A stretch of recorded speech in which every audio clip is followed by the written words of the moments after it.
Hello. Today I'd like to introduce you to the webpage Classroom Screen. Now, Classroom Screen is a web page, so I can access it from any web-enabled device that has various classroom widgets and digital tools that I can use to make my day go a little bit easier. So, to get to Classroom Screen, the address is pretty straightforward. It's just classroomscreen.com.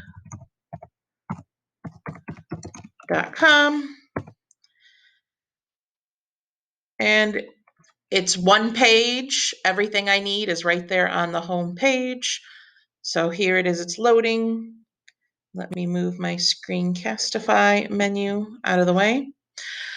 And you can see all of my widgets here at the bottom of the page.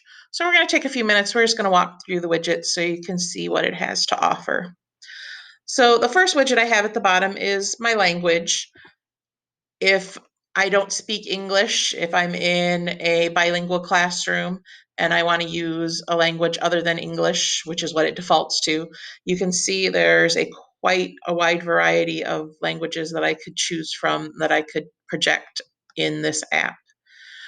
Now, all the widgets on Classroom Screen, once I'm done using them, you'll see I opened it, this little X popped up. I come back down to the widget and I close that X. So that's how I'm going to close everything in Classroom Screen. The next widget is the background. You can see right now Classroom Screen has pulled up a random background for me of the Sydney Opera House. I can leave that if I like it. However, if I'd like something that's a little bit more me, I can click the background and it'll offer me a variety of default backgrounds to choose from. So say I like the penguin, I can click him.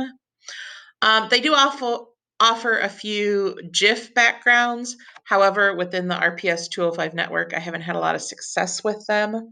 So I don't know that I would recommend them.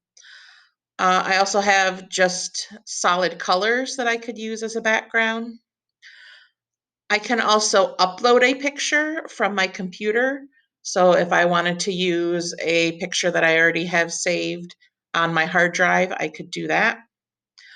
And I could also use my webcam. So if I click on this, note it tells me I can only use Chrome or Firefox. I can't use Internet Explorer, or if you're using an updated version of Microsoft Edge. All I do is turn on my computer, or rather my camera, and there I am. Hi, I can project myself to my students right there on the smartboard. And then when I'm done, I come down here, I hit the double arrows. That takes me back to where I was at the beginning. Now, the downside to Classroom Screen is there's no login, so therefore I can't save anything on the web page. So if I pick a background and then I close the web page, it's not going to save. The next time I open it up, it might not be that I have to go in and open it and turn it on again. So I usually just let Classroom app choose it for me. They're all pretty nice. They're all pretty pleasant. But if there's something in particular you want to show the kids, that's an option for you. The next widget is the random name chooser / dice. So I open that widget and you'll see a text box opens up. Now, I don't want to type in the text of my students' names every time I do this. So I'm going to type my students' names in once, and you'll see it has the save button over here. So I type my students' names in, hit save. It's going to download it to my computer for me.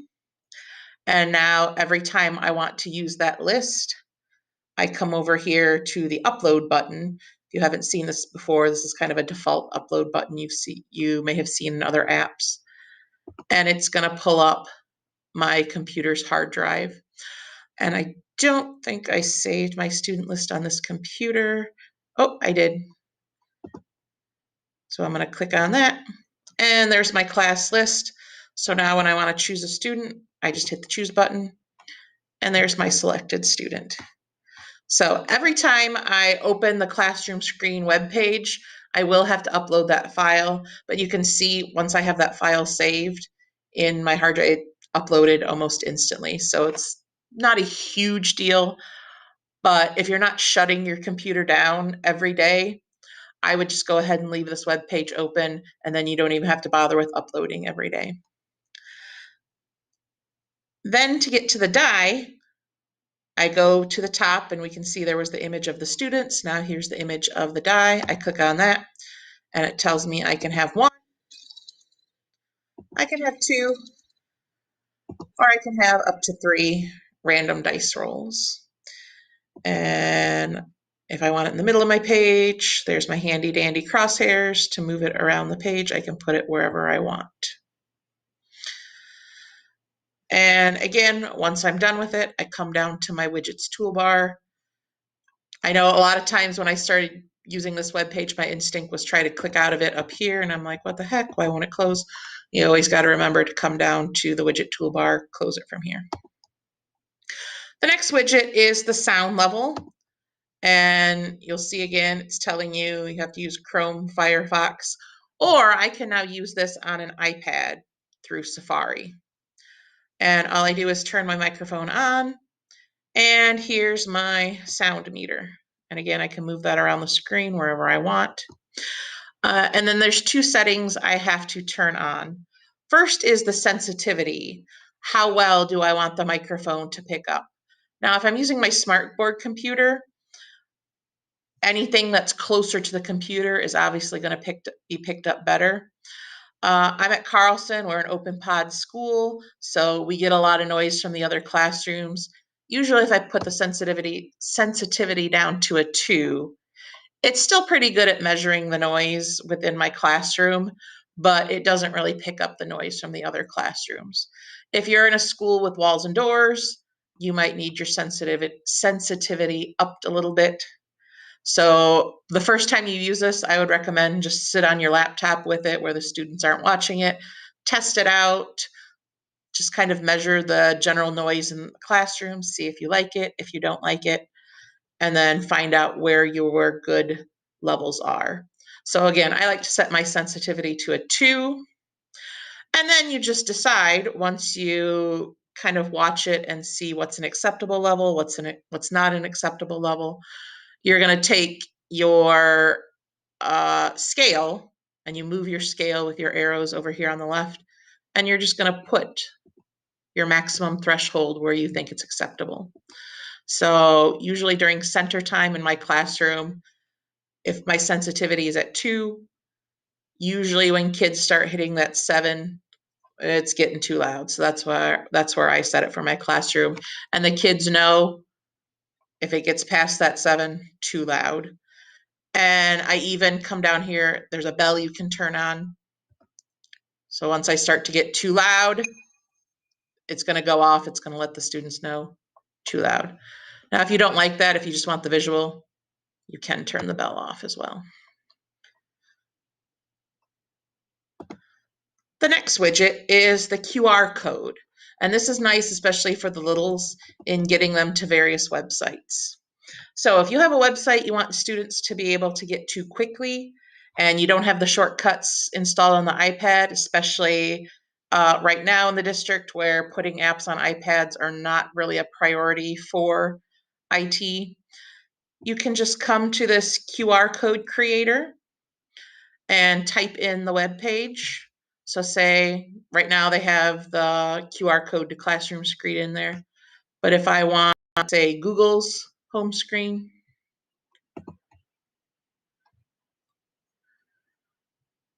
or say I want the kids to get Seesaw, I come up, the fastest way is to come up to the web page, copy the address. That way you know you're getting all parts of the address, including if it needs the HTTP or the HTTPS.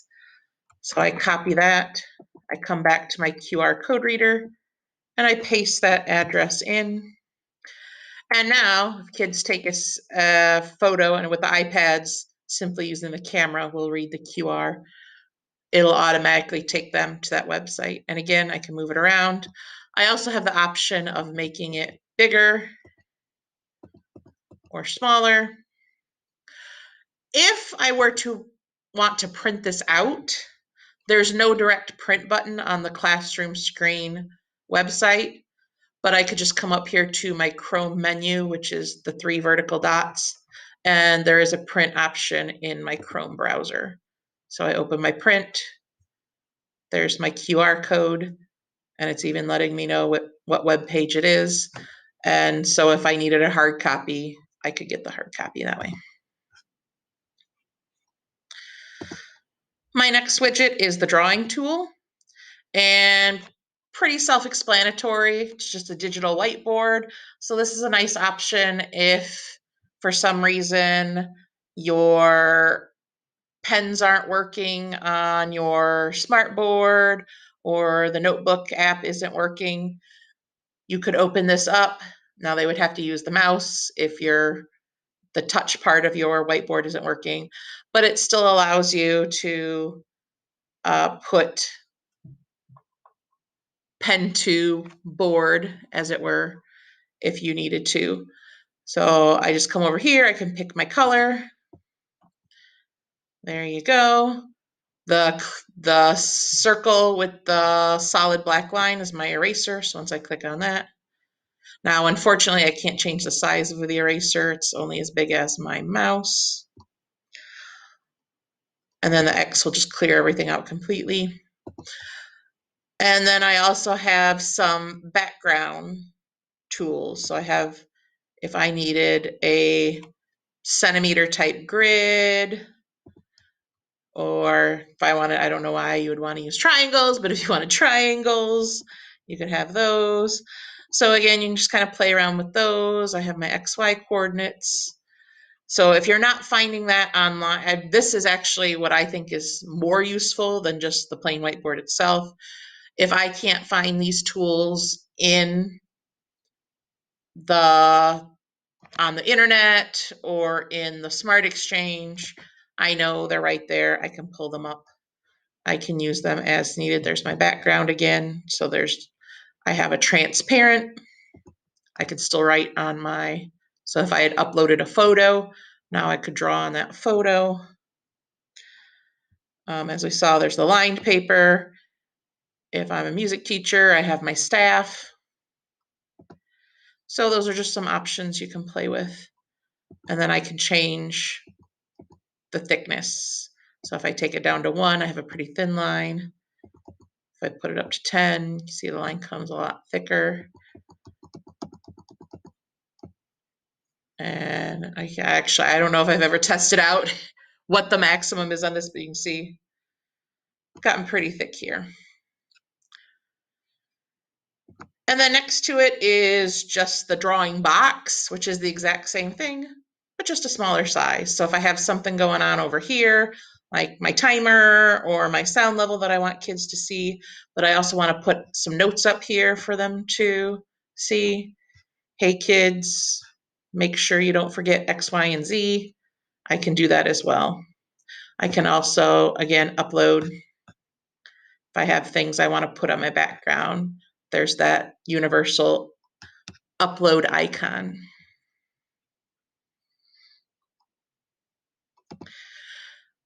And along with along with the drawing, I also have a text box. So if I needed to type something real quick, again, my handwriting's not that great, and I want to say, hey kids, during center time, don't forget X, Y, and Z, I can type it in. And here's a lot of my familiar word processing tools.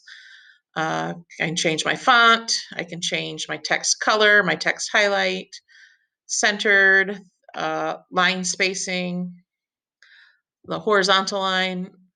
I can make it bold, italics, underline, strike through, numbered list, and bullet points. And also my most common emojis, because, who doesn't love emojis? Work symbols is the next widget, and they're pretty straightforward.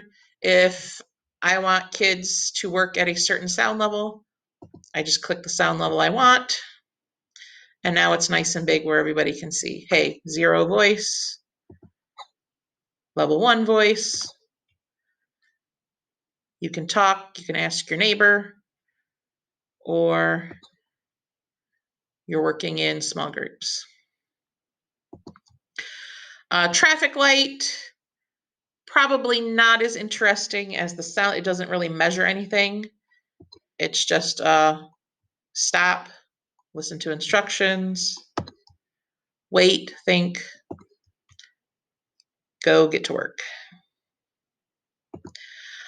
Timer, always handy to have a timer. Timer counts down. So I have to put my time in. If I want it to count up, I need to flip over to the stopwatch feature. And I can put in lap times if I want.